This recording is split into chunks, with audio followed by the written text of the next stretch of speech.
শেখ হাসিনার মানবতাবিরোধী অপরাধের মামলায় প্রসিকিউশনের যুক্তিতর্ক উপস্থাপন শেষ হয়েছে। আসামি পক্ষের যুক্তিতর্ক উপস্থাপন হবে সোমবার।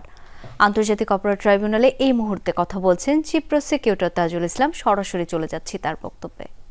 সমস্ত অপরাধগুলো সংগঠিত হয়েছিল কারণ গত 9.5 বছর ধরে ক্ষমতায় থাকা অবস্থায় তার একমাত্র টার্গেট ছিল 2041 সাল পর্যন্ত তার পরিবারের তার দলের শাসন ক্ষমতাকে দীর্ঘায়িত করা এবং বাংলাদেশে তার কোনো রাজনৈতিক প্রতিপক্ষ না রাখা, যারাই তার জন্য প্রতিবাদ বা প্রতিপক্ষ হয়ে দাঁড়িয়েছেন তাদেরকে নির্মূল করা।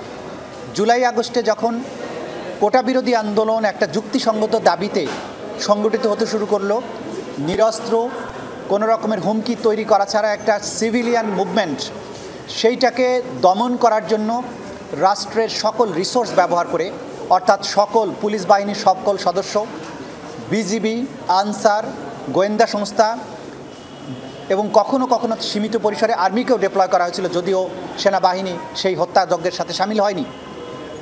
এর সাথে helicopter, drone, APC, lethal weapon, মারণাস্ত্র ব্যবহার করে রাষ্ট্রযন্ত্র সম্পূর্ণভাবে ইনভলভ হয়ে 1400 মানুষকে হত্যা করলো, হাজার হাজার মানুষকে আহত করলো।